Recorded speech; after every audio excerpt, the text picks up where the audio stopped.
alle sammen. Det er glædeligt at se så mange, alhamdulillah. Som jeg sagde før, vi starter kl. 19, selvom jeg har skrevet kl. 18.30 på invitation, men det var med vilje. Så har vi lidt tid til at drikke kaffe og te, og så for os give andre mulighed for at komme inshallah og deltage med os. Så det var med vilje. Men det er kun den her gang, jeg gør det ikke næste gang. Næste gang, når jeg inviterer til tid, så holder jeg tiden inshallah. Vi starter med Koran inshallah, så bagefter har vi Mohamed Khamouch, vores gæst fra England.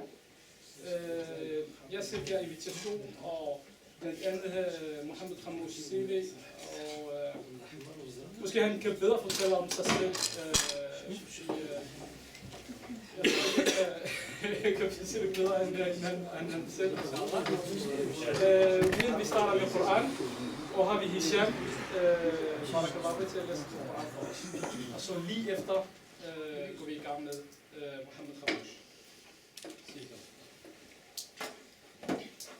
أعوذ بالله من الشيطان الرجيم بسم الله الرحمن الرحيم إنا فتحنا لك فتحا مبينا ليغفر لك الله ما تقدم من ذنبك وما تأخر ويتم نعمته عليك ويهديك صراطا مستقيما وينصرك الله نصرا عزيزا هو الذي أنزل السكينة في قلوب المؤمنين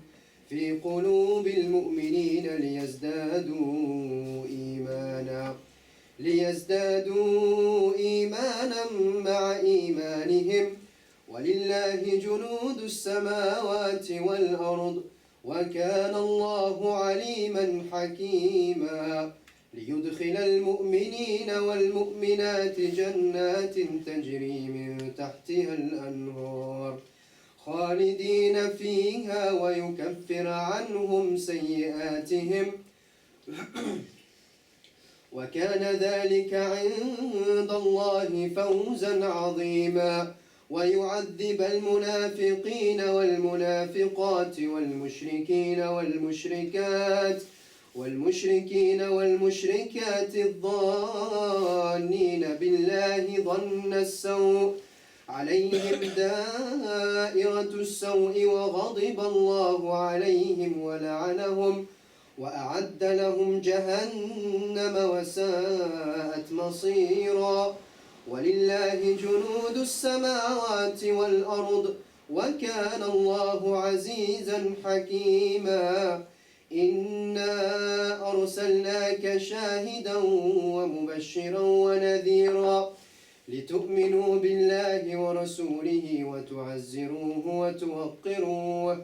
وتوقروه وتسبحوه بكرة وأصيلا إن الذين يبايعونك إنما يبايعون الله يد الله فوق أيديهم فمن نكث فإنما ينكث على نفسه ومن أوفى بما عاهد عليه الله فسيؤتيه أجرا عظيما سيقول لك المخلفون من الأعراب شغلتنا أموالنا وأهلنا فاستغفر لنا يقولون بألسنتهم ما ليس في قلوبهم قل فمن يملك لكم من الله شيئا إن أراد بكم ضرا أو أراد بكم نفعا بل كان الله بما تعملون خبيرا صدق الله العظيم. صدق الله العظيم. جزاك الله خير. بارك الله فيك.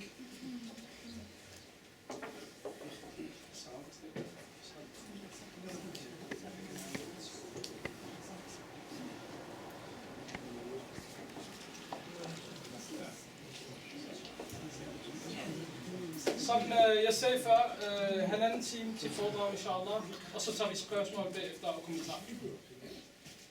jeg giver over til Mohamed Khamouch. Værsgo. Assalamu alaikum to you all. Before I start, like I said, I'm very overwhelmed to be here with you in Denmark for second time. And I really wish to thank Al-Maghrib al-Tanmiya for actually inviting me, and especially Mr. Hussein also went, actually inviting me to give this talk. Basically, the talk is about Islamic architecture, but I will more or less just scratch the surface of what is Islamic architecture, because it's very, very deep, and obviously it's been on for centuries. So I will try to show some of the photos of some of the actual places which I actually got inspired by personally, and then I will move on to a very short CV about myself and how I actually got involved in Islamic architecture, and some of the projects I actually worked in before, as well as the house project, which I've actually done, and it took something like 20 years to complete. Just an idea. It was just like an example I tried to do in Morocco, and it took me something like 20 years to actually get the idea together. So, but like I said, since the brother said it'd be an hour and a half talk, if you wish to intervene at any time, ask questions, whatever, you may do so. If you want to leave it to the end, then if you feel, you can feel free to do that too. So, I will actually, again, just a quick short introduction.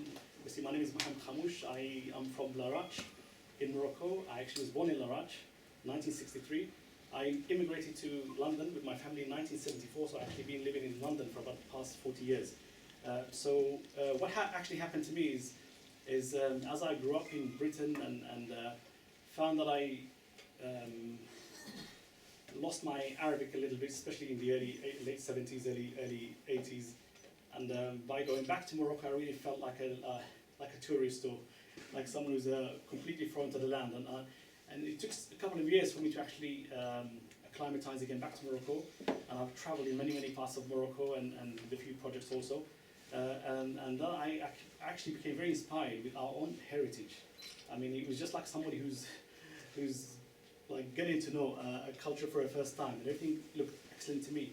And I did various things, and eventually those things actually I moved on from Morocco and did some of the other travels also, which I also like to talk. And these travels also, which I will talk about, they actually inspired me to actually get involved in architecture too, because I've visited many places and many Muslim heritage sites around Asia and other parts of the world.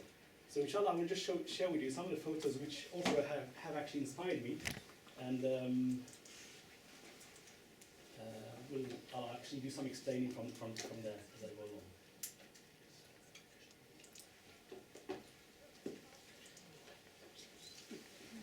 Okay. This is one of the old schools. Does it look okay? Is it okay? This is an old school. It's called Al-Madrasa Al-Buananiya, which is in Fes, which is been built around the 13th, 14th century, and it's still in existence at the moment. People still actually use it as a mosque, and it's one of the most beautiful madrasas in the city of Fes. So as you can see, there's also a fusion here between the Moroccan and the Andalusian architecture. Move on to the next shot. You can just take the curtain all the way across, then it will be a little darker. Yes, definitely. Let's do that.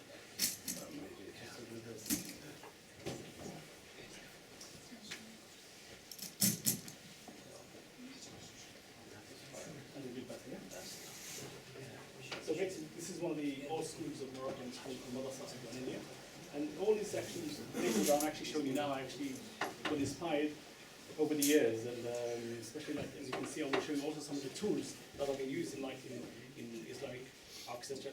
Architecture is actually in existence in Morocco and Andalus.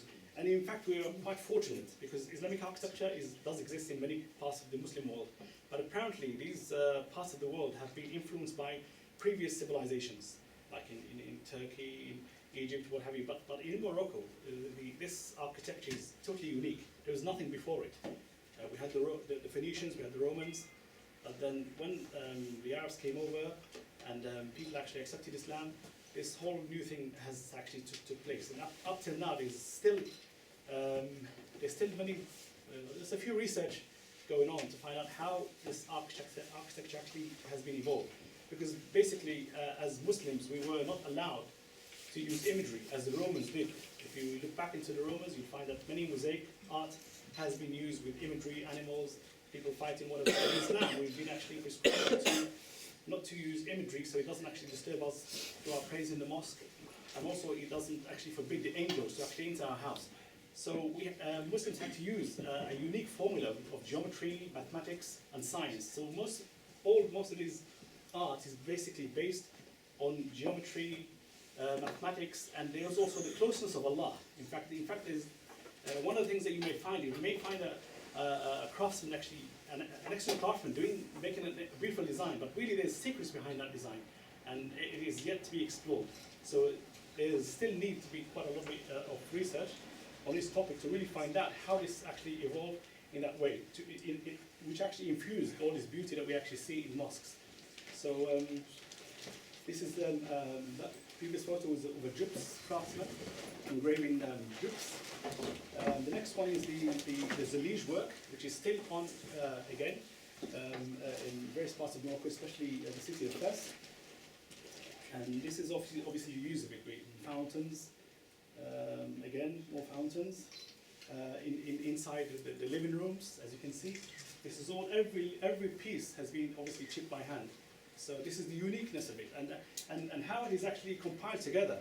It's compiled the opposite to what the Romans did. In fact, I did actually try a formula, which I did in a Roman way, but with an Islamic design, and you can actually see that it's been done from the top. But this Fusayfisa, the actual Zalige, geometrical designs, every piece is actually chipped one by one. So this is one of the YouTube.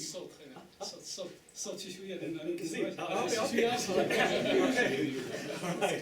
Let's try that. Okay. So basically, like every piece is actually chipped by hand and still in existence up till now. I mean, this actually formula is unique because many people obviously in Morocco have been actually using the system as craftsmen. They've been actually using this regularly over the centuries with no machinery, all hand cut. And this is one of the uniqueness of it. And as you can see, everything is snugly fit together in one piece. And it's an incredible job. I mean, I'll give you just an example. And this type of design may take, a square meter may take 10 craftsmen over 3 days' work to complete 1 square meter. So each one will take a particular design and work on it, and that will take them that much to actually produce 1 square meter of this artwork.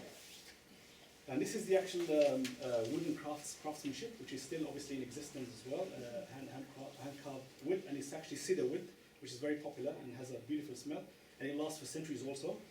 And this is also part of it in some of the old madrasas, as you can see.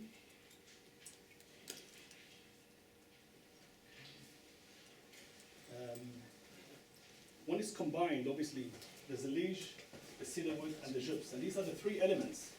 These 3 elements are very, very important in our architecture. I mean, wherever we use Zalige, we'll obviously prefer to use the gyps and the cedar wood, and it's a fascinating combination that obviously has beauty, elegance, and it's very rich and grandeur in it, and the way as you look at it in any of the buildings or mosques or what have you. The next part here, which is taken from the Andalus, is a very famous statement, which is imprinted with all of the Alhambra Palace in Granada, Spain, and it's one of the most obviously beautiful buildings in the world. And also, thanks to one writer, which is Washington Irving, he actually wrote stories about Alhambra and raised awareness over 100 years ago, and eventually now it's a landmark in Europe. It's one of the most beautiful buildings. Obviously, there's been many changes. Incorrect way too, but it's still preserved, and I'll advise any one of you to see it. I actually visited this place in 1985, and this was my first interaction with this type of architecture. And from then on, from 1985, it was like a bug to me, and it just stayed within me, and it brought me up to now with my interest in this architecture. Again, this is some of the gyps work, which is, like I said, the calligraphy is actually being used. Intricate designs and motifs with the Quranic verses and what have you. It's very, very beautiful in the walls. And this is from Alhambra as well. again, this is also from Alhambra, it's another version. And this is the famous mosque also in Cordoba, which started around 784 AD. It was one of the most beautiful mosques in the world at one stage. It was one of the largest also, and it's incredibly designed. Again, it's still in Cordoba now, and it's worth also visiting if you can. This is the inside of it. You can actually see the dome and the mihrab area, and it's just fascinating. The work on this mosque is just out of this world. Amazing craftsman actually. Again, also even the system, the arches that they've used here to carry the actual weight. This was the first time used. The actually arch on top of an arch, locked together, and that helped actually hold the very large ceiling that the mosque has. This is also other part of gyp's work, and there's a niche, and also hand-carved stone also, which is also there. This is again, up to today, many of these works are being used on computer to design.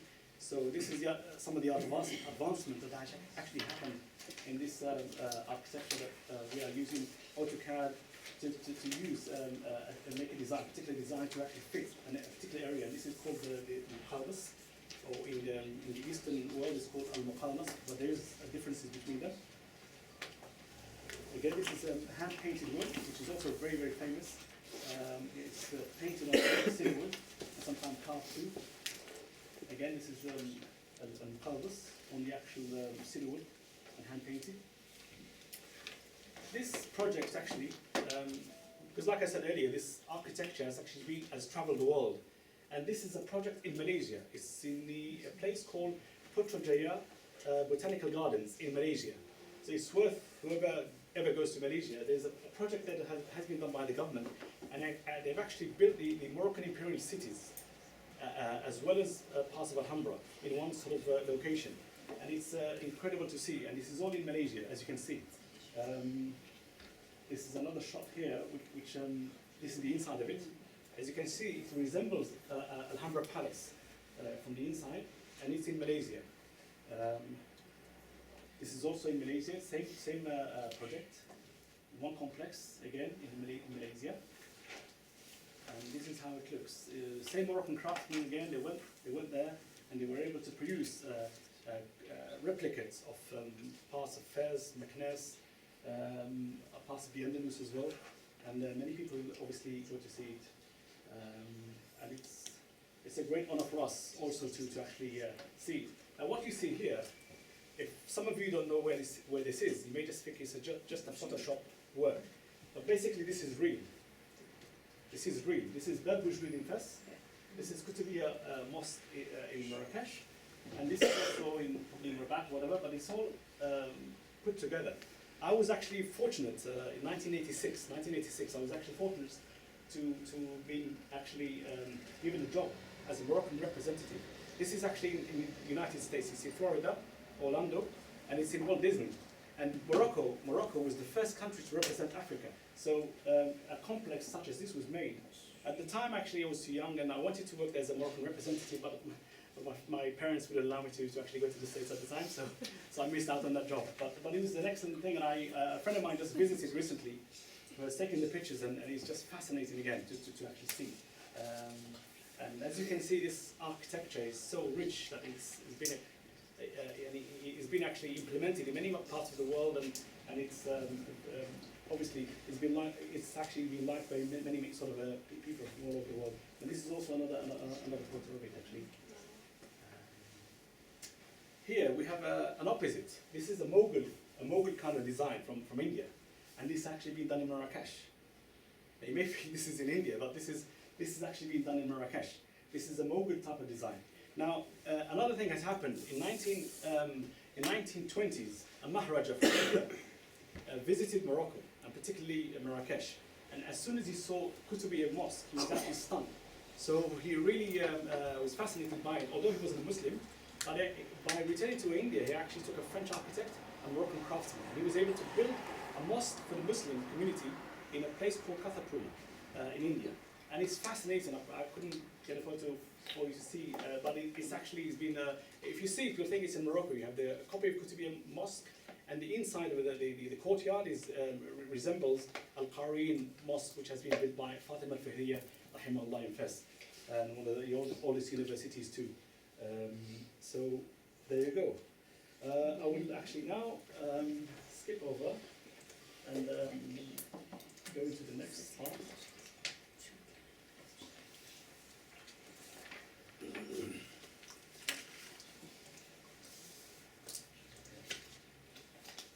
Going back to my short CV I actually explained earlier on. As I was brought up in England, one of the first things I was inspired by was martial arts, and this is a martial arts certificate which I obtained in 1979. And I was also teaching the Moroccan community and also in other sort of locations in universities and what have you, this type of martial arts. And in fact, it was an excellent discipline. And this was something that really gave me lots of eager to do other things also, because it's a good discipline to learn. And it was something I thought would be also useful. These are some of the shots, as you can see. So first I was really involved in this type of art, which is an ancient art of self-defense. I'm there on the left there. That was in that's me there, 1979. I was about 16 years old. Again, there's other classes I had in different parts of colleges, also in London.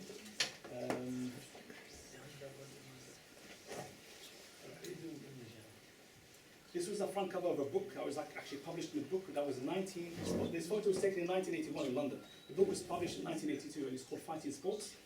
I was doing about 17 there, and as you can see, this is the photo layout inside the actual book. The other thing is, this was an Arabic magazine also, which I'm there with that.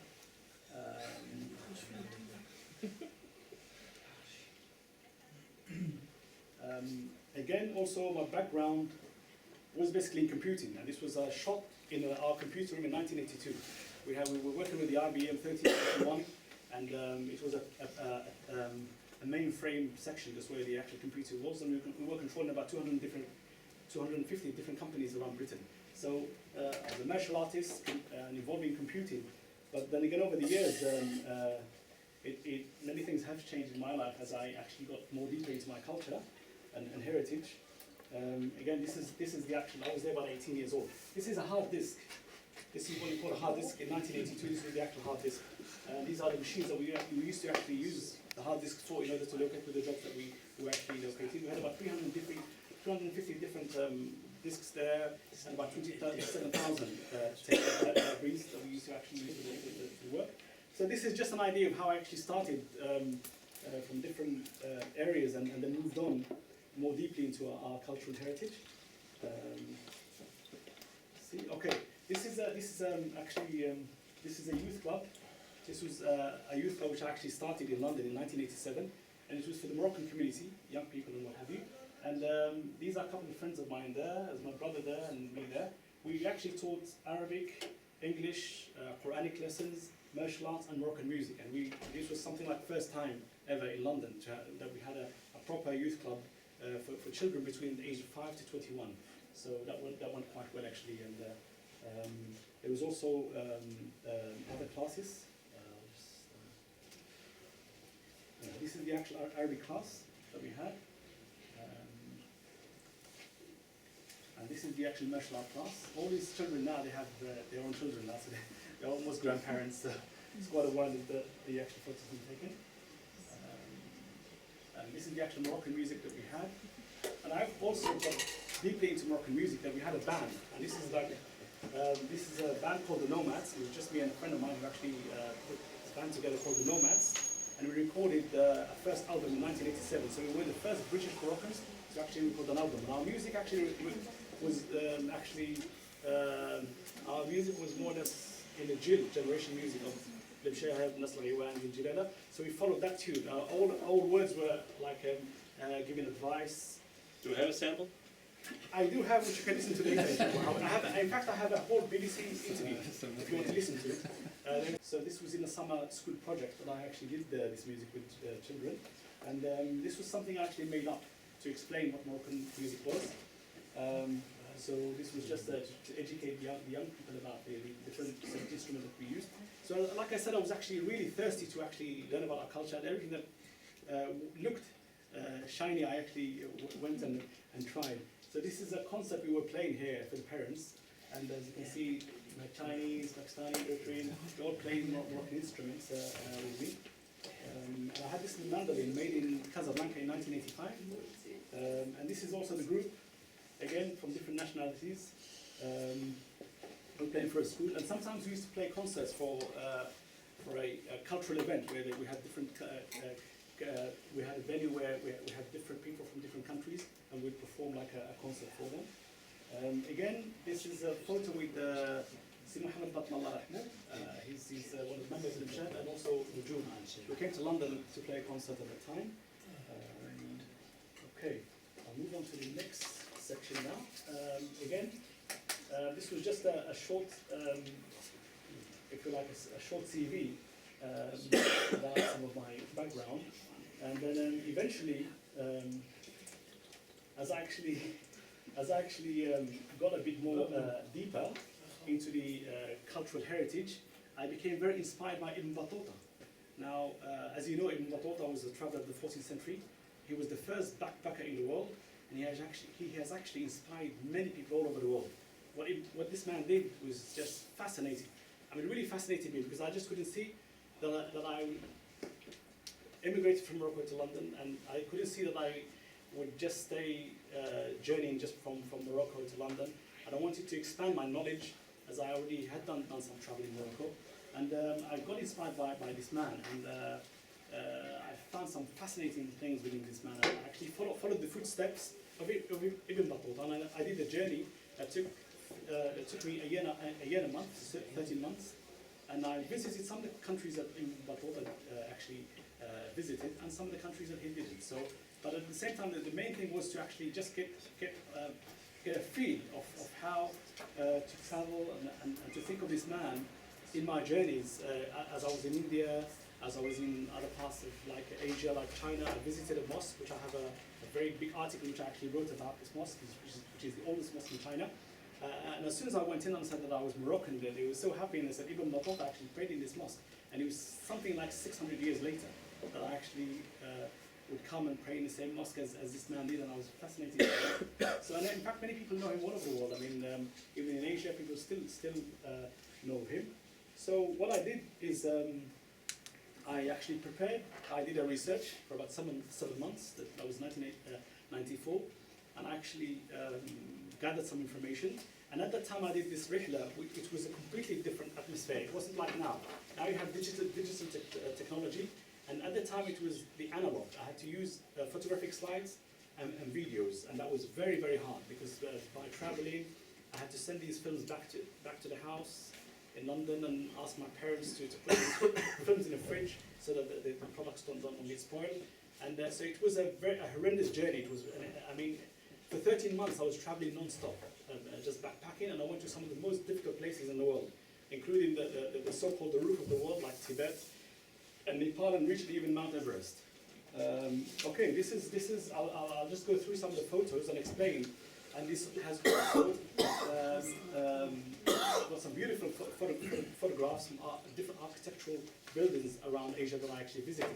And this one is in it's called Registan Square. This is in Samarkand. Samarkand is in Uzbekistan, and it was so difficult to actually travel into Central Asia at the time. Very, very difficult. You needed to pay something like $76 a night to get a visa.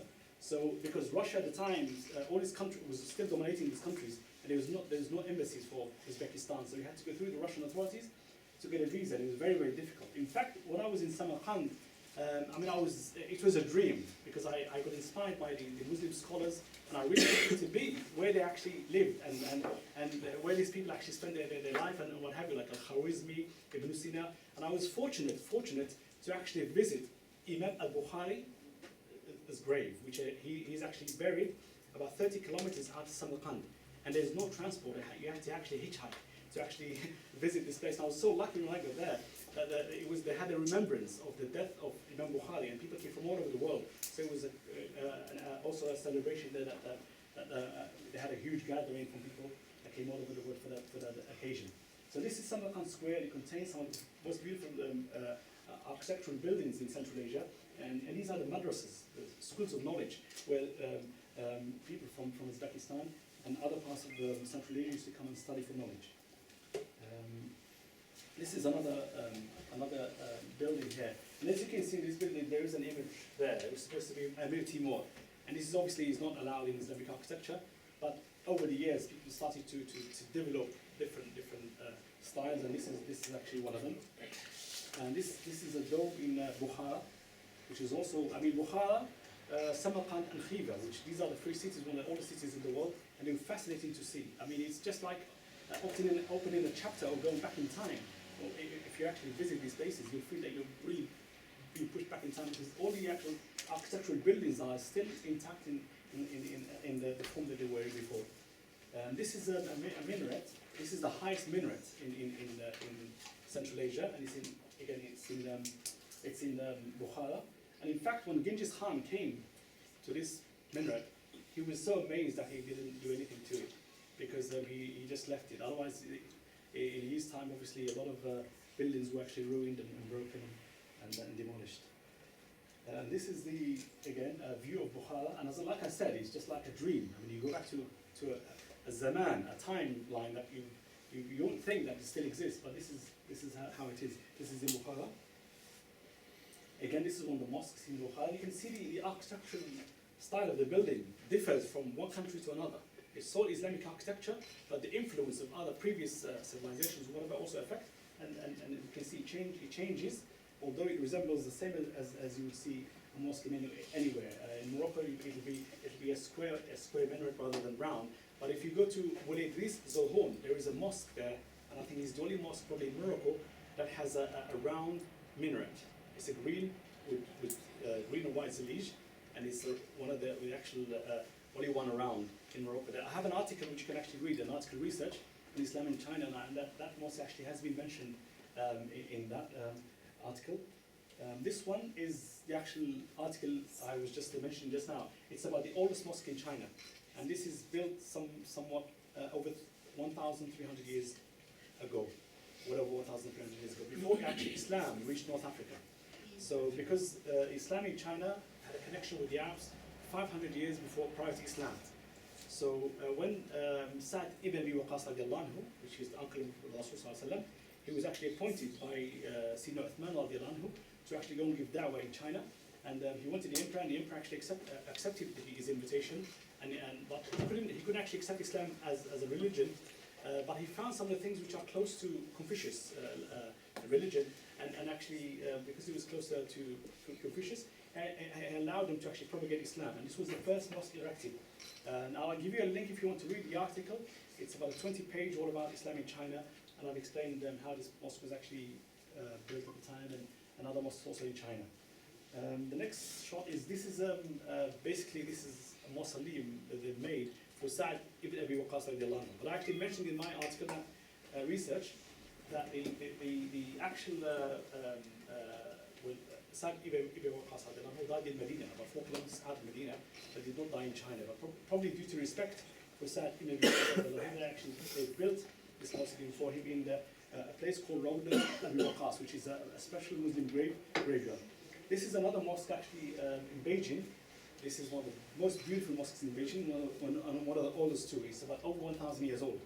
And this photo is taken just after the Jum'ah prayer, which you can see the next photo, which is this was the Jum'ah congregation prayer that I actually attended there. That's the Imam. This is a mihrab of a mosque in Xi'an. Xi'an, again, another large city in China. And this mosque is about 10,000 meters, one of the largest mosques in China. And this is the mihrab and the imam there. This is Arabic Chinese calligraphy. Again, we're back into the arts again. Again, also Chinese, they've made some beautiful Arabic calligraphy designs. And I know a calligraphist by the name of Haj Noor, which you can check on the net. He has something like 500 types of different Bismillahir Rahmanir Rahim. It's an incredible man. I actually met him, and I have some of his work on my Facebook too, and he's an incredible man. And the amazing thing is that you'll see this from far distance, and he may look even like an animal. And as soon as you approach it, then you begin to see the Arabic, the actual Arabic letters within the Chinese formula, as you can see. So it's fascinating, really. And they made their own sort of design. This is called Badi Shahi Masjid in Lahore, in Pakistan. Also one of the largest mosques in Pakistan. This is a photo with some of the brothers in Quetta. You must have heard in Quetta, and that's me there because I changed a few times in my photographs. You may not be able to recognize me, but I actually met this beautiful people in Quetta, which is Balochistan, part of which used to be part of Afghanistan at one stage before the split. The British actually split the section, Balochistan, Peshawar, and then Pakistan. So this is part of Balochistan, and the largest city, which is Quetta. And I met this really beautiful boy here, which is Talib al-Ilm, who's learning to Hifd al-Quran, and I wanted to take this photo with his daddy here. The next photo is an adventure which I actually did. We were in Kashmir, Pakistan. We actually wanted to reach the border of China from Pakistan, but apparently there was an avalanche. And once the avalanche took place, there was lots of snow, and the coach couldn't make it. We tried to pull and everything. As you can see, people here from different places. This man here is from Kashgar. Kashgar is obviously in Xinjiang, and it's one of the largest Muslim communities in China. The actual place itself is as large as Japan, and there's over 70 million Chinese Muslims living there. And as you can see from the dress, this was one of the men who was trying to reach it. This is the skyline, the old buildings, and this part of the Ganges, which is quite holy. This is a sunrise. It's not a sunset, but it's sunrise over the Ganges. So to take this photo, I had to get up very, very, very early before Fajr, obviously, and to get ready to take this photo of the actual sunrise.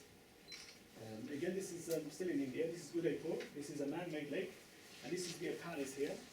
And it's again, some of the architecture here is fascinating. It's very close to Moorish. It's Mughal, but it's quite close to Moorish. And this palace here now is converted to a hotel, and it was a famous James Bond movie actually being made there, Bar Jamor, and the people are quite fond of that film that was being made there.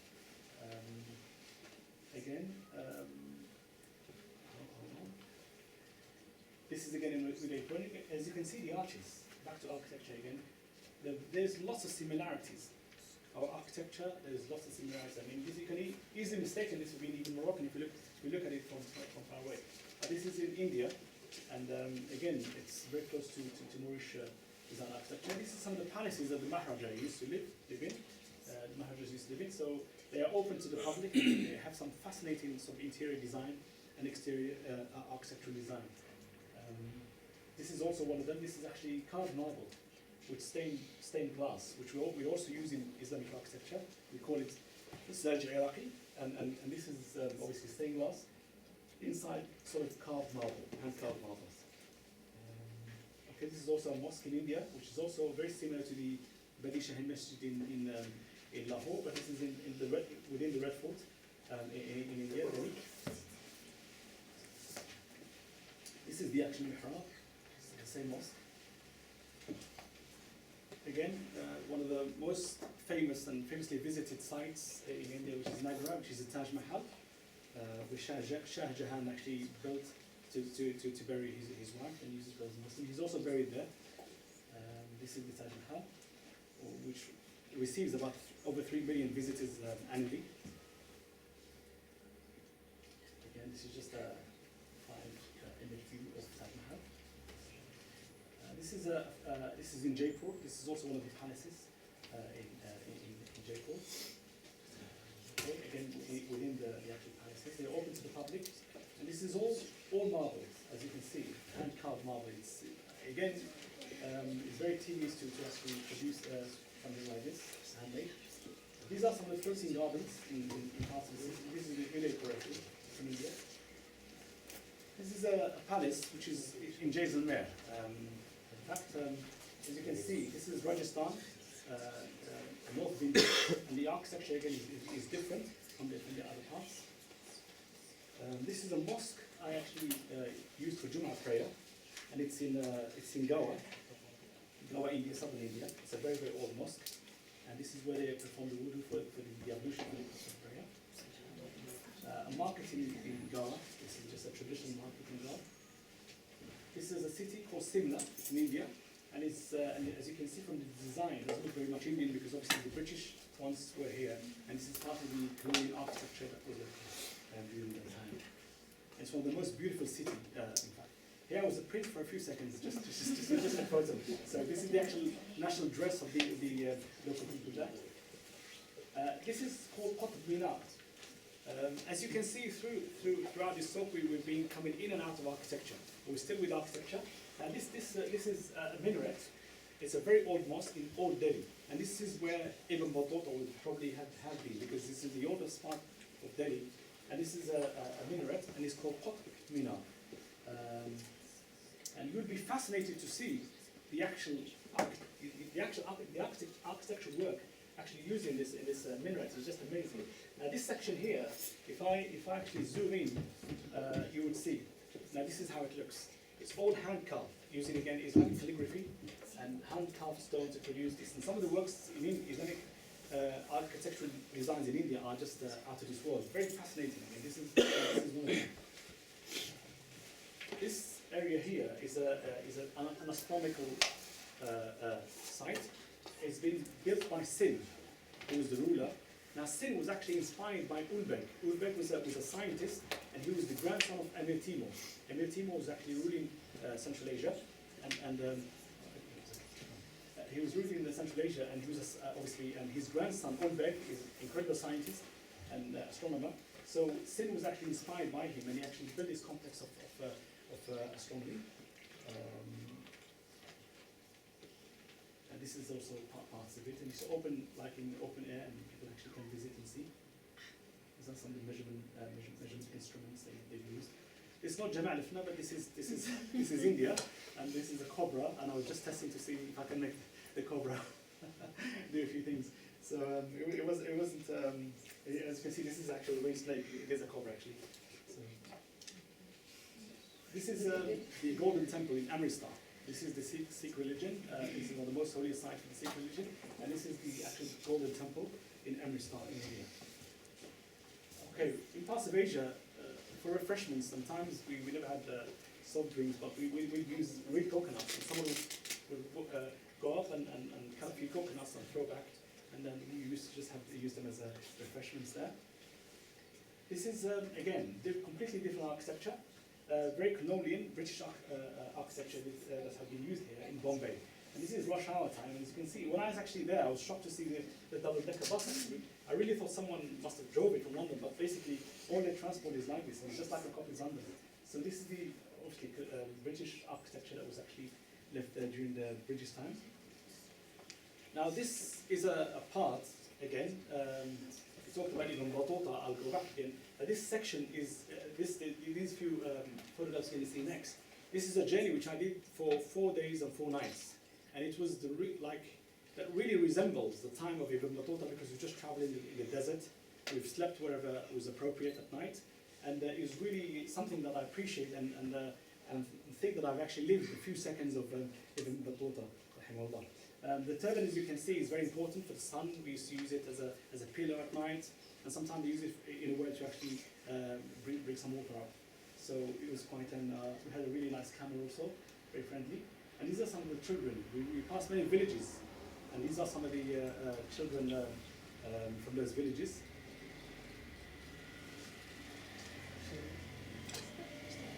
And this is just some shots with the camel. This was just a apparent eagle just died, so I just buried it, just after this photo actually. This is some of the life of the actual desert. As you can see, there's lots of similarities to the Sahara desert we have. سي محمد نقدروا ناخذوا واحد 5 دقائق 3 دقائق استراحه باش ترتاح انت وترتاح. And we just continue on that journey, as you can see.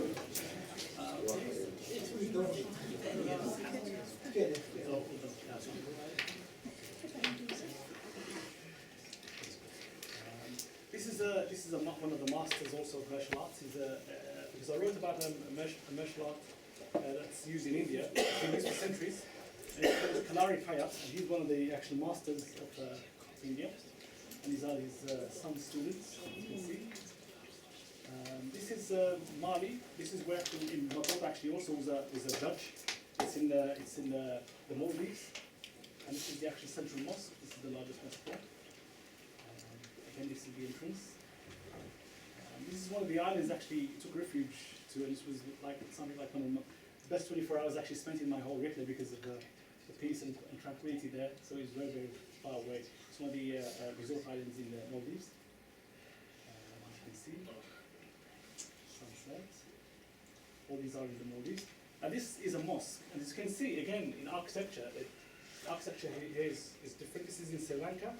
It's a place called Berwela, and this is the first mosque ever built in Sri Lanka. I've actually went in there and met some of the students who study knowledge. This is one of the Muslim fishermen. This is called a stilt fisherman. This is a traditional Sri Lankan fisherman. They're called stilt fishermen. Still in Sri Lanka. And this is called Sigiriya. It's one of the largest beautiful sort of rock. It's a tourist attraction in Sri Lanka. It's called Sigiriya. The Philippines. As you can see, I'm jumping from one place to another very quickly to show you. This is a mosque called the Golden Dome Mosque. And as you can see again in many of the photographs and the mosques, the architecture keeps changing. And this is again a mosque that's been funded by Libya. It's called the Golden Dome Mosque in Manila, Philippines. These are some of the brothers I met there. These are some of the children also from the Philippines. And these two actually were born in Medina Munawwar. These two were born in Medina Munawwar because their parents actually were working there. These are some of the beautiful places in the Philippines. This is in Cebu Island. Again, still in Cebu Island. This is a fascinating mosque. This is the oldest, one of the oldest mosques in Malaysia. You won't believe the story of this mosque because this actual mosque was actually near the sea, and the sea was about to take it away. So they actually lifted the whole mosque and transferred it to this area, which is about 20 kilometers away. If you see the new pictures in the internet now, you find that many sky sort of high buildings have been actually built all around this area. This photo was taken in 1996, and it's the oldest mosque in Malaysia. And as you can see, this is a section of the minaret. This looks like a pagoda. Pagoda is actually used in the Buddhist temples and what have you. But this is the actual minaret. You can see the design, the architecture is completely different. The actual shape of the dome. And it's very, very old. It's one of the oldest mosques in Malaysia. And it's in a place called Kota Baru, which is in the north of Malaysia. Yes, it is the north of Malaysia. It's actually fascinating. See, these are some of the traditional, newly built mosques in Malaysia. And Malaysia has some fascinating mosques, mashallah. This is the interior design of the actual mosque. This is the city of Kota Baru, where the actual mosque is.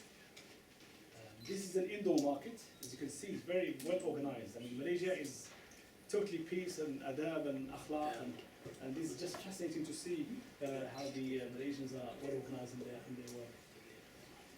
These are some of the traditional students I actually met. These students actually study in a private school, and when I actually seen these children, I really wished if I was one of them because the way they are being taught Islam is just fascinating. I actually went to visit the school, and most of their teachers were preparing some food for me because actually was traveling with friends, and they were just teaching themselves. They didn't need no one to actually intervene or tell them to be quiet or whatever. They just carried on. This chap here is Hashimi, and he's from the Silsila of Rasul Sallallahu Alaihi Wasallam, as they said, and he's actually been given the rules. He's reading a hadith, and the other children will just listen to and follow. So, and this is called again, they're teaching them the adab of al-akl, which is the way the Muslim should eat. So it's a fascinating school actually I've seen in Malaysia. Mashallah, it's just excellent. This is, mashallah, this is, in fact, throughout all my journeys, this was obviously the best journey in my life because this was a journey to Hajj, and this is a trip that we obviously one of the most holiest days of Hajj, which is the day of Arafah, and this was a journey. Although I didn't take actually my camera, but there was a cameraman there. I thought I'd just take a shot there just to remember this because this is something Ibn Battuta did, and it was the cause of his journey in the first place. And obviously we all have a dream to go there, and I was just fortunate in 2001 to actually go for Hajj. And this is Ibn Battuta Mall. This is in fact this is a mall in Dubai. It's called Ibn Battuta Mall. This is fascinating. I don't know if you've heard of this, but it's called Ibn Battuta Mall. It's just out of Dubai a little bit. So this actual mall is 1,200 meters long, and it has architecture from almost every country that Ibn Battuta has visited. India, China, various places. In fact, I was actually offered a job also here, but you really needed some 14th century architectural ideas and what have you. But this is a fascinating place. It's based on Ibn Battuta. It's a theme. It's a real theme that you're actually walking through architecture from China, India, Persia, Egypt, Morocco, and Andalus, and it's just fascinating to see. And also it has some relics of Ibn Battuta and the travels that he did. And there are also other things you see. In fact, there's an organization which I actually wrote my articles for, which is called FSTC, Foundation for Science, Technology and Civilization. I'll give you the links later if you like. They actually have done some work here. They've actually created 18 Islamic scientific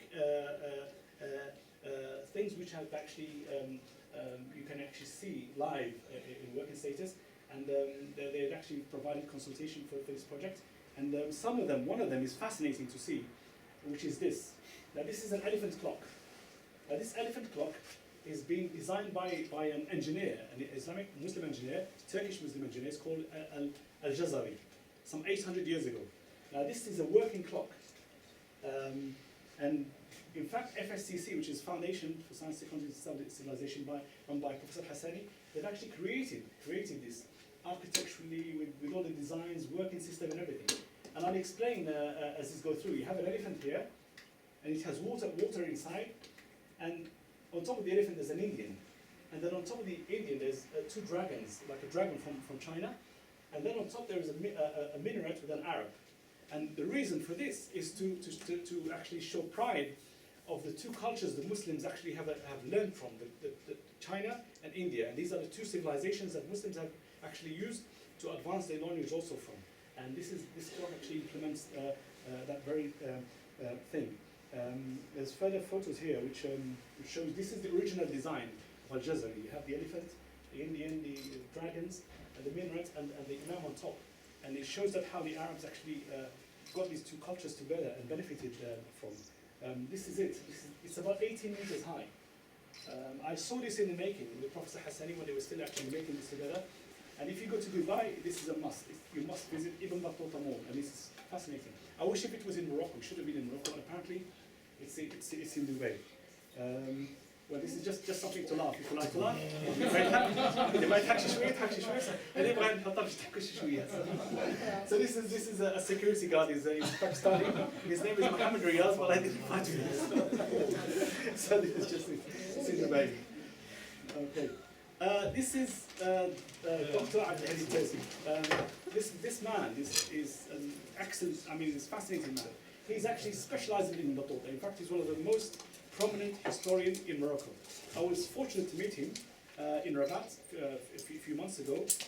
He did a lecture on Ibn Battuta and the relationships between Morocco and China, where the ambassador of China also was present. And he spoke about some of the things, amazing. And he even told us about the meaning of Ibn Battuta. Ibn Battuta, why Ibn Battuta? Because Ibn Battuta is part of Ibn Battuta's name, and he said that long ago, it was famous to call Ibn Fatima, the son of Fatima. So each country obviously pronounced it in their way. In Morocco, it was Ibn Battuta, it means Ibn Fatima. So that he actually told us this fascinating information. I also gave a book to sign, a 5-volume book which he wrote, especially on Ibn Battuta. And he's also, in fact, when I met him, he spoke to me in English, fluent English. He's written the diplomatic history of Morocco between Europe and this man is just one of the most prominent historians alive today. He is 95 years old, mashallah. 95 mashallah. So he spoke, and when I actually showed him my rihla, as you can see, just before putting on his glasses, I was reading the countries to him because I said I follow the footsteps of Ibn Battuta. But apparently, when he saw Tibet, he actually put on his glasses, and I said to him, Ibn Battuta hasn't visited Tibet, and he was laughing and just joking about here, because like I said, this man has a wealth of knowledge, mashallah. So may Allah prolong his life and be with him, inshallah. Okay, that's Ibn Battuta. Now this is my last section, which I actually will go through with you. It's about this is a we see this is second last actually. It's an architectural project which I did. I spoke about at the beginning. I said I did a small house project. It took me something like 20 years to actually more or less complete. So in fact, what I wanted to do is show you a video, but apparently we might not have the actual the sound. If we had the sound, it would be much better.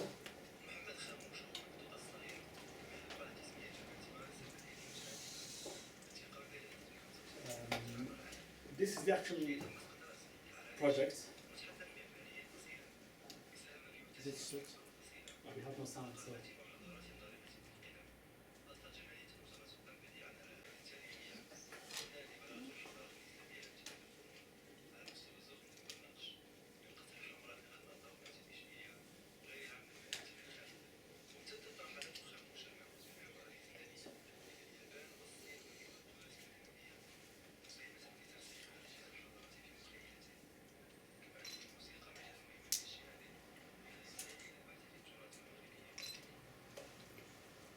Okay, that was a short video interview which was done by MAP in Morocco.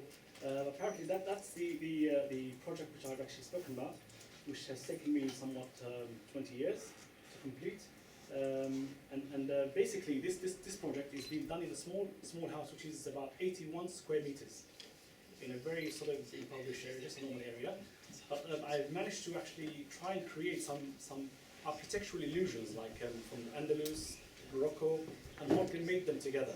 So today I have alhamdulillah, many visitors, and people like European visitors from South America, or what have you, some prominent people. And it's an example which I would like to share with you architecturally, because at the moment our Islamic civilization, or architectural elements, what have you, have reached an edge. Today only the rich may want or can afford to do it. I actually work with some very simple material and try to produce some replicas from Andalus and Morocco, and including this is a mosque. This is in Toledo. It's been built in 390 Hijri, which is 999 AD. It's 1,015 years old. Now this unique building, it's a mosque which was built in a rich Muslim area at the time, and apparently it had no, obviously there's no dome or minaret, but in 1,200 it's been actually converted to a church apparently. When I actually visited in 2006, I felt quite sorry for it because it's such a beautiful building. In fact, they were actually renovating it and everything. But one of the most amazing things is that these arches, these are locked arches, and again, Gothic architecture has been actually taken from these arches that we know. So you have Gothic architecture, and it's just fascinating. I made a replica, a small replica in my house. I had no more space, but I used the garage to actually produce this section. Now this section is being built with simple bricks, just simple bricks. These are very cheap. This is one of the most cheapest material you can actually buy. But apparently in Morocco today, we're no longer using these bricks. We're using them for sewage. When we try to create the sewage channels for a house, we use these bricks. Otherwise, we no longer use them. But they're fascinating. And these are just small little bricks, which I bought from the castle in Morocco, and these are from Castle Kabir. And as you can see, this is a replica of that mosque. And I just wanted people to know about it because it's just an incredible, it's Ottoman architecture, and it's just fascinating. So this is a section which I have in the house, which is in the garage. So I'm going to give you a little tour from the garage to the roof, and I'll explain as I go along. This is the actual house itself. This is the first floor, and as you can see, some of the designs you see here are my own designs. And some of the designs I've used are deliberate from Andalus and various parts of Morocco. As you can see, this is a wall unit. I've used traditional bricks, and it's got zalij and everything.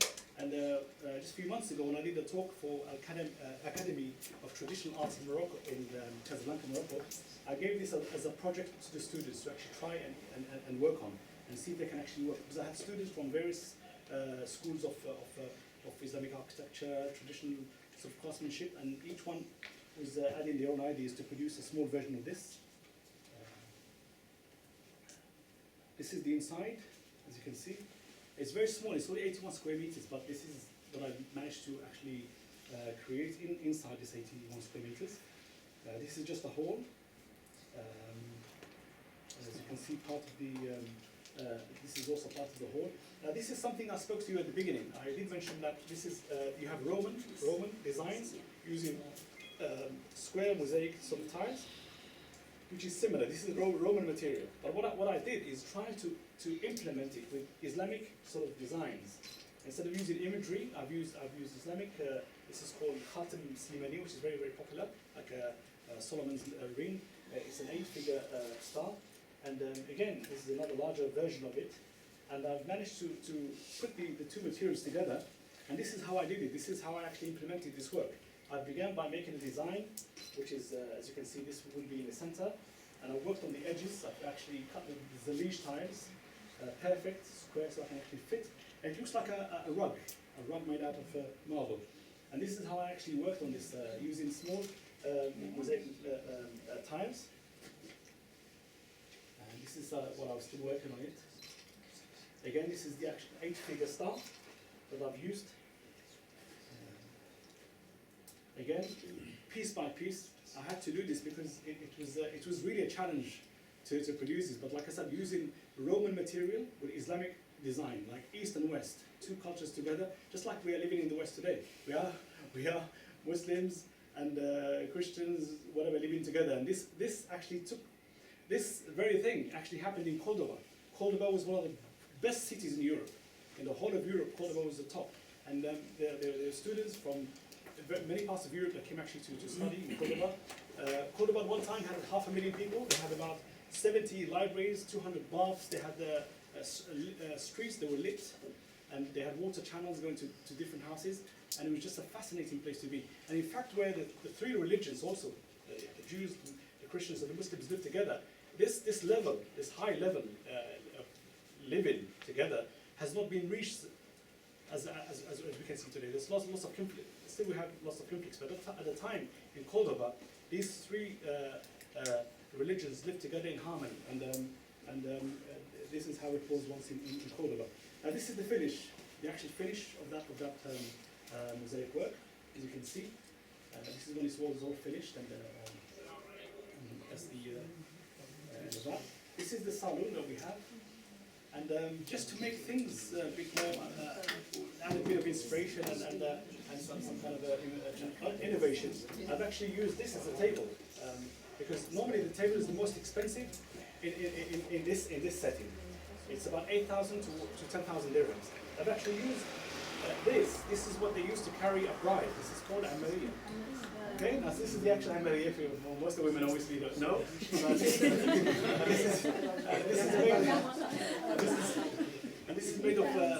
This is made of ma'dan, and obviously I've added the cedar wood, cedar wood, glass, and another top there, and it made up a table. So this is something to also encourage other people to follow.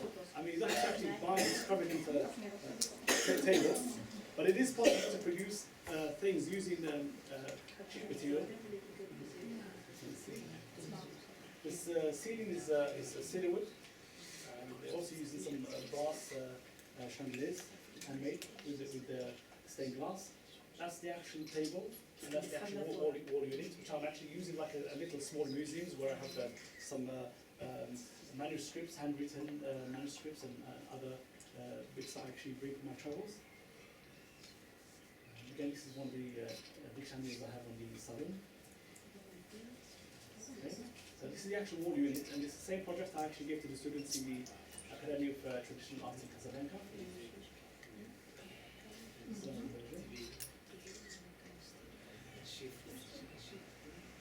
These are some of it's more like a museum. This is something about the Moroccan civilization, Hadara, Islamiyya al-Maghribiya, and this is some parts of the relics. Like this is a Mahfuz of the Quran, handwritten with Khat al-Maghribi. These are some, obviously a book on Batota. There's a very famous book I would recommend everyone to read. It's written by a German writer, who's an excellent. And these are some old magazines. Okay.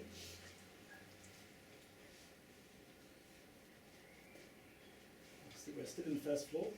Again, this is the entrance to the library. It's a small library with an actual fountain made of Zalige that I actually showed you at the beginning. All old hand-cut pieces. Okay, this is again still in the library. It's very small. It's only about 2 meters by 3. But once you go inside, you wouldn't like to leave because in fact, I had the connections. Once you open the door, the actual water just flows automatically. This is something using also today's technology with a sensor. So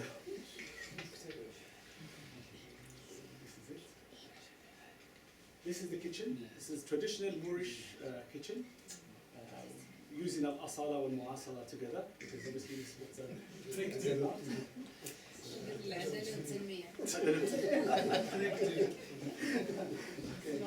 As you can see, this is also wood, but I've used also stone bricks within the actual wood. Can you open it? Yes, it opens actually, yes. Once you open it, you can actually store all your goods inside. So it's just, It looks like a deco, it's just but wood. it's actually, the frame is wood. Yeah. And then the actual, these are the bricks, but this is just a small layer of bricks that's been cut and fitting within the wood, so you can actually follow the design. I need But a it actually copy of it. opens. I need a copy of it. Oh, inshallah, no problem. 500 euros. No problem. And this is the rest of the kitchen. As you can see, I've used some of the traditional. I've used, like, as you can see, traditional sort of ceiling using. As you can see, in the villages they use mud and straw. This is something that resembles the similar kind of design. As you can see. And also, I try to use like some of the material from different parts of Morocco. And this is from Showan also. This is handmade, so it also represents a bit of work, artistic work from Showan. This is the second floor. The second floor has a little bit of an architectural illusion. I've used 3 different arches in this hall. This section of arches is from Meknes in Darh Moulay Ismail, in Mosul of Moulay Ismail. This is very Moroccan, and this is a section from Alhambra Palace, and the one opposite is from Medina al-Zahra in 7 kilometers out of Cordoba. So this is the section of Alhambra, as you can see here, in fact they have a chain here with the actual names of some of the scholars and rulers as well. And this section is from a copy of a masjid, a mosque inside a palace. It's in Medina al-Zahra, 7 kilometers out of Cordoba. It's just fascinating. So it's all in ruins now, but this section still stands. So there you go. This is a copy of it. And these arches have never been used in Morocco as an architecture. These arches are called horseshoe arch. So the horseshoe arch, it's not like you see the Qaws al-Maghribi. You use 2 points to actually draw the actual arch. This is just 1 point, and it's called horseshoe. يعني بحسب هذه الحصان الشكل هذا، الشكل هذا ما استعملوه شيء في المغرب، يعني من قبل كان موجود يكون في مدينة قرطبة. Okay, as you can see the two sections again. So there's 3 different arches all linked together. There you go. You have the Moroccan arch, which is Meknes, the Cordoba, and then you have the Alhambra in Granada. This is one of the rooms. This is something to resemble the Al-Kutubiya Mosque in Marrakesh. So, من سوشي مراكش ديالنا, we have a section here with the minaret here, which I've made actually, and made the zalige. And I just widened the windows as I cut the minaret in half. I've added stained glass, which is Zaji Arabi, and the electrical installations, and you can actually turn off the light and have a nice view of, you can dream that you're in Marrakesh actually. So, okay.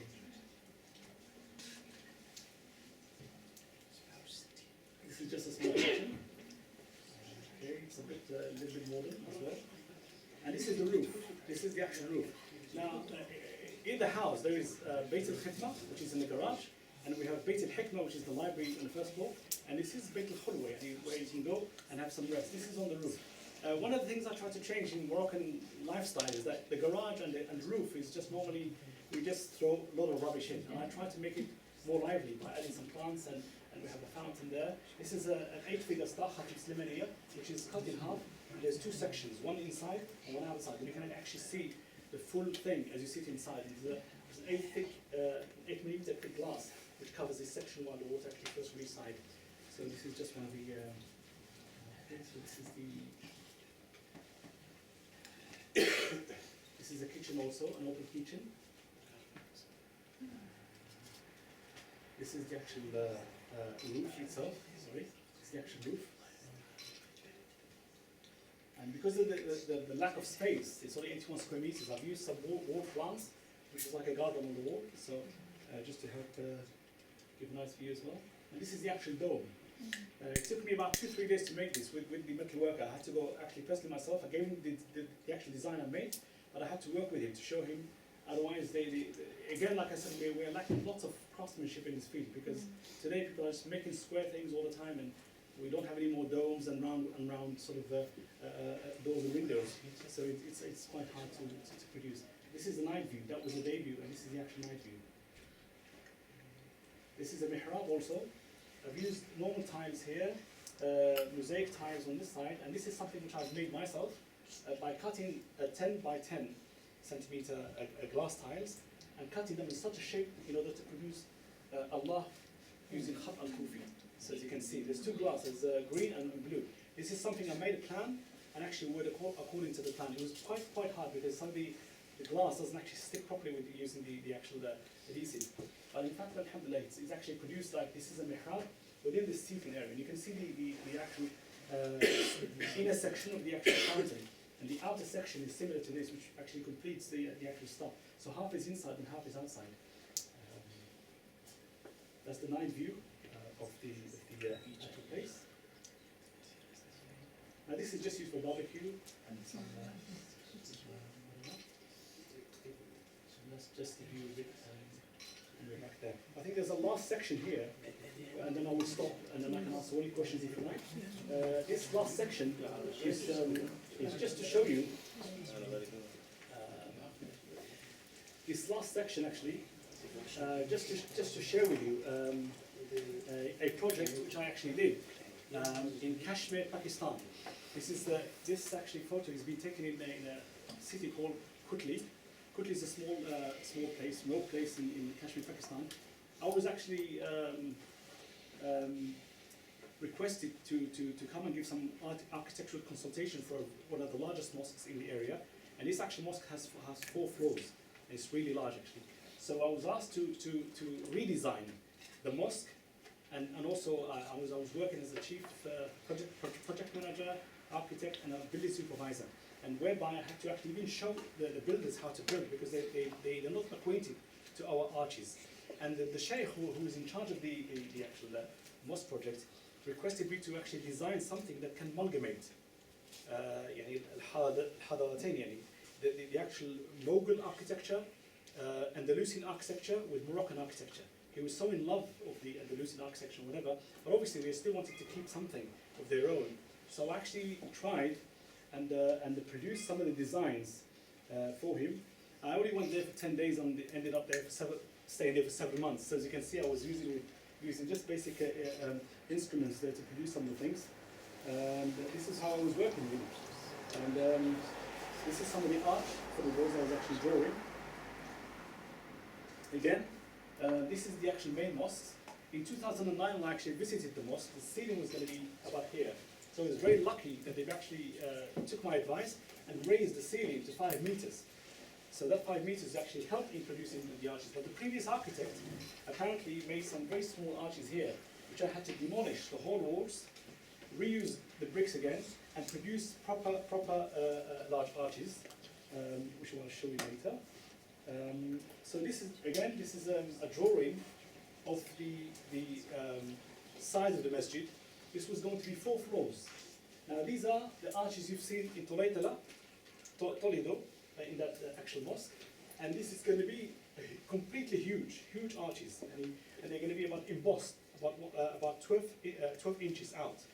And they would have been the largest in the world actually, but it's going to produce a fascinating view of a facade where you have very large sort of arches with separated by 4 floors, and then you have Moorish windows in each sort of floor. So that was the idea. This was done so I can actually show you the shape and to give them an idea how the other facade will be.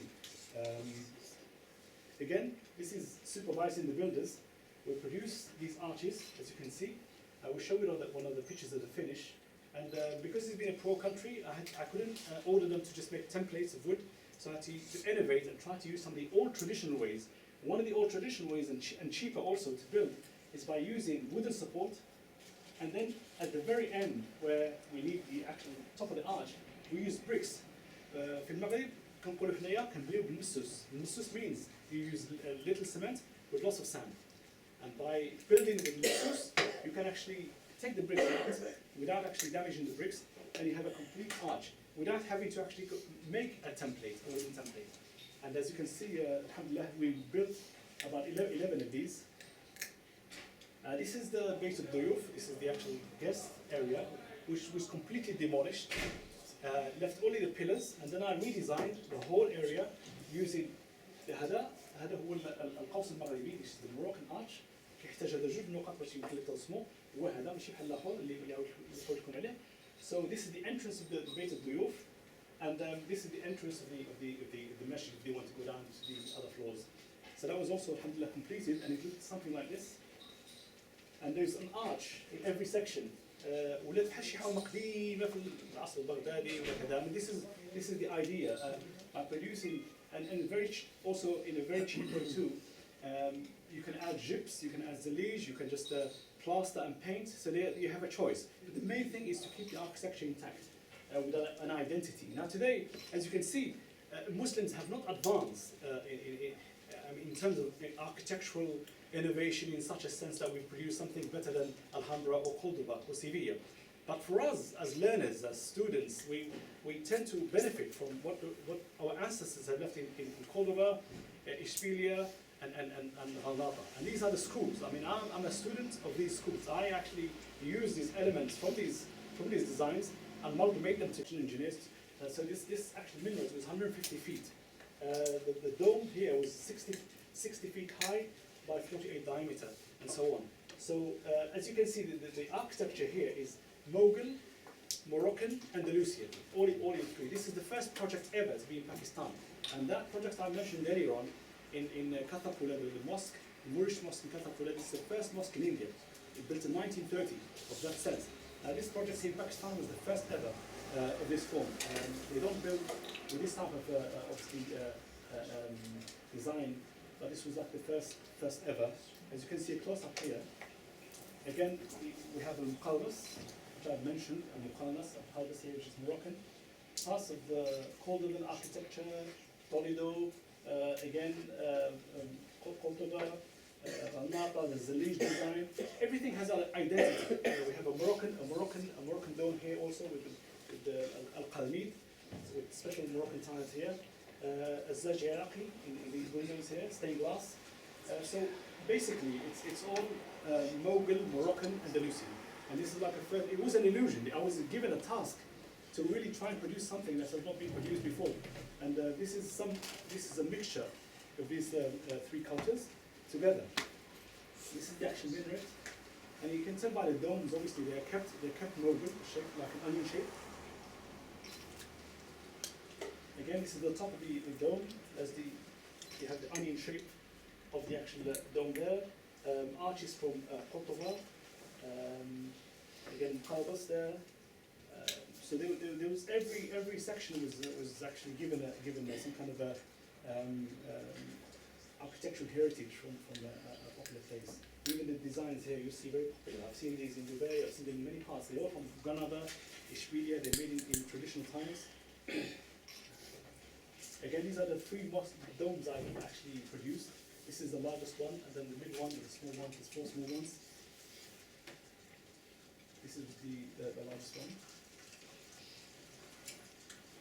Again, these are different versions where we can use stained glass on this type here. They can actually choose from. This was just a talk, actually. This was just a talk for Kashmir Solidarity Day. This was held in Kutli University. And I was overwhelmed by the actual dean of the university. He was the actual mayor of the whole area. There are some government officials there. And as a Moroccan, I was very, very overwhelmed to actually take part and be able to say something about the two Kashmirs. It's just like the problems in Palestine. Kashmir is another issue, and we pray to Allah that the two Kashmirs will be one day, inshallah. So this was just a talk, and I participated in it. Made a dua there as well. and gave some MBA certificates to students, and I was also given a gift there. These are some of the students. And again, there were other talks also in Kashmir, Pakistan, sports events as well that I actually was involved in. I also gave some, obviously, high degree certificates to some of the students. So really I was honoured. This man here is the mayor of a city in London called, in England called Luton. So this man used to come and open the door of the car and be so nice to me. And I said, no. I mean, he said to me, you just don't know, what you came to do here. He just appreciated this work so much, and open-heartedly, and they were such a nice people to actually be with. So alhamdulillah, this is the end of this is the end of the talk. That actual arch I did mention earlier, I have a copy here which you can actually see. This was the final version of it. This was the actual arch. These are the pillars, and all this wood was actually broken and produced arches, and they were quite skillful builders, and they actually followed the instructions very well. And this was the final production. Now, inshallah, if you have any questions or whatever that you wish to ask, I may try and answer, inshallah. And thank you very much for being very patient for actually watching these crazy, or maybe very, very different, because I've actually taken you from one place to another. I've spoken about travel, commercial arts, architecture, music, whatever. So I'm still learning. I'm still climbing up the ladder. I haven't reached anything just yet. I'm still on my way. So inshallah, I hope you have actually benefited. And I would like to thank Mr. Khamouch personally for inviting me for a second time to do a talk, which I've actually previously done. And I'd like to thank you all, inshallah, and I wish you all best of luck, inshallah. And I pray to Allah, inshallah, that your mosque, inshallah, will be one of the best mosques in Europe, inshallah. I was talking about that 17 there, and you can see this is the photo layout inside the actual book. The other thing is, this was an Arabic magazine also, which I'm there on the top there.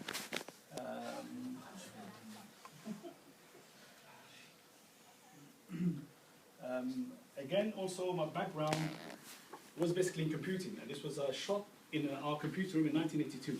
We were working with the IBM 1381, and it was a mainframe section. That's where the actual computer was, and we were controlling about 250 different companies around Britain.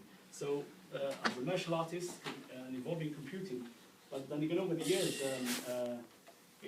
many things have changed in my life as I actually got more deeper into my culture and heritage. Again, this is the actual. I was there about 18 years old. This is a hard disk. This is what we call a hard disk. In 1982, this was the actual hard disk. These are the machines that we used to actually use the hard disk for in order to locate for the jobs that we were actually locating. We had about 250 different disks there, and about 27,000 libraries that we used to actually use for the work. So this is just an idea of how I actually started in different areas, and then moved on more deeply into our cultural heritage. Okay, this is actually this is a youth club. This was a youth club which I actually started in London in 1987, and it was for the Moroccan community, young people and what have you. And these are a couple of friends of mine there. Again, this is hand-painted wood, which is also very, very famous. It's painted on cedar wood, and sometimes carved too. Again, this is a palvus on the actual cedar wood and hand-painted. This project actually, because like I said earlier, this architecture has traveled the world. And this is a project in Malaysia. It's in a place called Putrajaya Botanical Gardens in Malaysia. So it's worth, whoever ever goes to Malaysia, there's a project there that has been done by the government, and they've actually built the Moroccan imperial cities, as well as parts of Alhambra, in one sort of location. And it's incredible to see, and this is all in Malaysia, as you can see. This is another shot here, which this is the inside of it. As you can see, it resembles Alhambra Palace from the inside, and it's in Malaysia. This is also in Malaysia, same project, one complex again in Malaysia. And this is how it looks. Same Moroccan craftsmen again. They went there and they were able to produce replicates of parts of Fez and Tunis, parts of the Andalus as well. And many people obviously go to see it. And it's it's a great honor for us also to actually see it. And what you see here, if some of you don't know where this is, you may just think it's just a Photoshop work. But basically this is real. This is real. This is Bab Boujloud in Fes. This is Kutubiyya mosque in Marrakesh. And this is also in Rabat, whatever, but it's all put together. I was actually fortunate in 1986, I was actually fortunate to be actually given a job as a Moroccan representative. This is actually in the United States. It's in Florida, Orlando, and it's in Walt Disney. And Morocco was the first country to represent Africa. So a complex such as this was made. At the time, actually, I was too young, and I wanted to work there as a Moroccan representative, but my parents wouldn't allow me to actually go to the States at the time, so I missed out on that job. But it was an excellent thing, and a friend of mine just visited recently, who has taken the pictures, and it's just fascinating again to actually see. And as you can see, this architecture is so rich that it's